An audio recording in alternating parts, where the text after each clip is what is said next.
It started with a knock.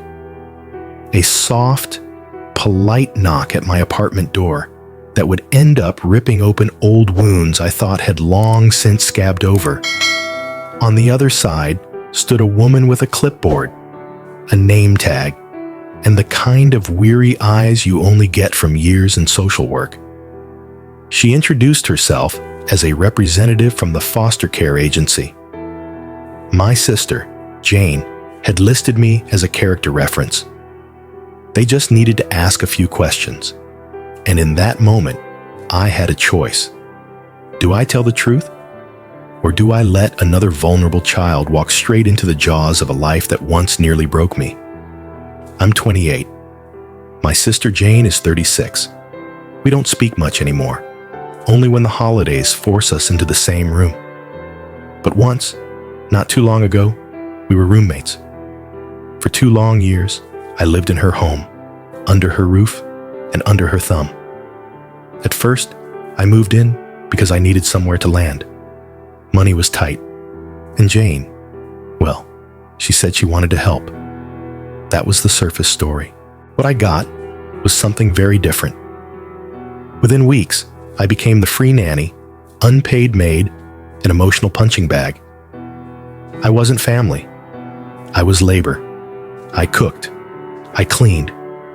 I watched her kids, my niece and nephew, for hours, sometimes entire days. And when I finally got a part-time job, scraped together a paycheck for myself, Jane demanded nearly half.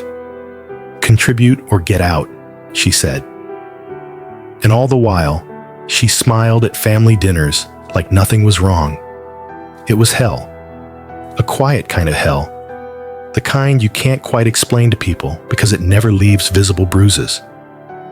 I got out eventually, saved what I could, moved into a tiny apartment, and set strict boundaries.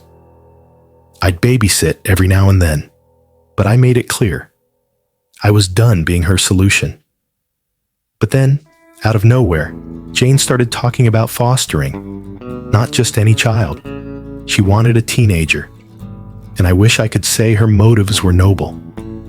That she had a sudden awakening. That she wanted to give back. But no, it was her brilliant plan. I want someone around 16 or 17, she told me. Someone who's been in the system for a while. They'll be so grateful for a roof and food, they'll do anything.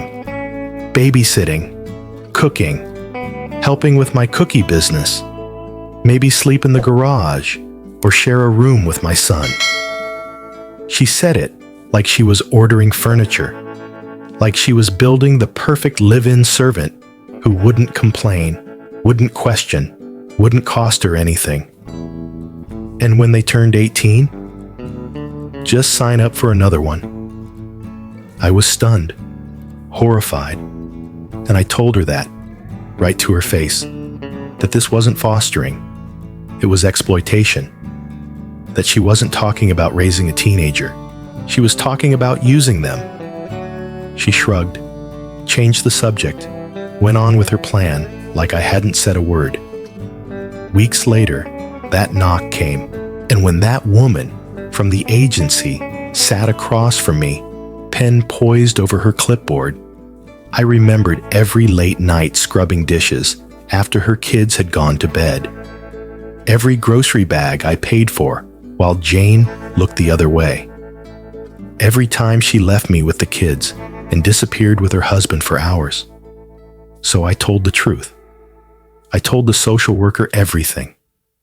Not out of revenge, not out of spite, but because I'd lived it. And I knew if she treated me, her own sister, like that, what hope did a foster kid have? I never expected the fallout to be immediate. But it was. Jane called me, sobbing, said the agency rejected her application, said the social worker told her she wasn't a good fit for fostering. She demanded to know if I said anything. I didn't lie. Yes, I said. I told her the truth. And then came the screaming, the accusations, the silence. The texts that followed weren't just angry. They were venomous.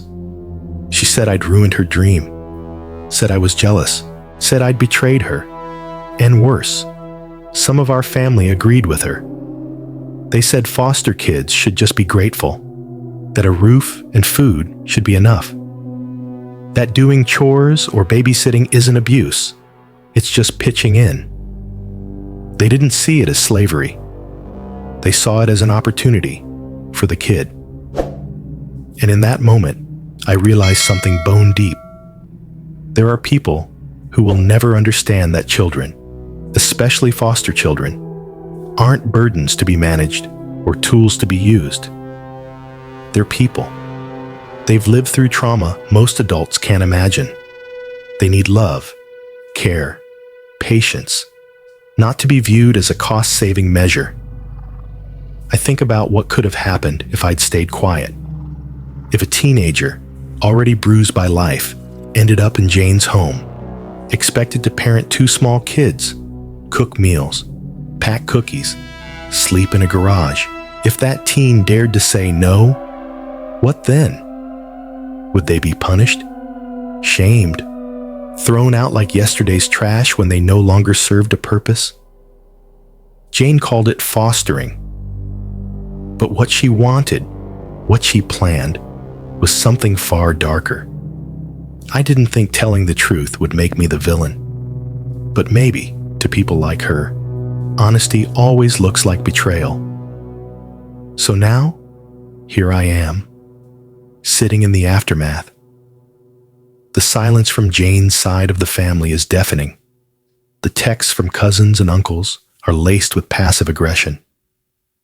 Could have handled it privately, one of them wrote. You knew how much this meant to her, said another. Yeah, I did. And maybe that's exactly why I couldn't stay silent. Because what meant the world to her was control, convenience, free labor. And what meant the world to me was protecting a teenager from becoming what I once was, trapped, voiceless, used. So, am I the asshole? Was I wrong to tell the truth? To warn someone? To speak out when I saw something dangerous forming behind closed doors? Maybe I could have lied, smiled, said she'd be great. But then what? Maybe that kid would have spent a year sleeping in a freezing garage, babysitting while their foster parents went out for dinner, washing dishes, folding clothes, wondering if they'd ever be loved for more than what they could provide. No. I'd rather be hated for honesty than silent for someone else's comfort. Because silence is how these cycles continue. Silence is how abuse thrives. I won't be silent. Not again. There are moments in life when telling the truth doesn't feel heroic. It feels brutal, lonely, costly, but it matters. In this story, one voice interrupted a cycle of exploitation. One act of honesty protected someone unseen, someone who may never know the bullet they dodged. We don't always get applause for doing the right thing. Sometimes we get exiled, misunderstood, branded as difficult. But what if the real measure of integrity is doing the right thing, especially when no one's cheering? To anyone listening right now, if you've ever been used, if you've ever had to choose between peace and truth, know this: you are not alone. And if you see injustice, especially against those who can't speak for themselves, use your voice, even if it shakes, even if it costs you, because someone's future might just depend on it. Comment below. What would you have done if that social worker knocked on your door? This is the AITA Story Vault. We bring truth to light, one story at a time.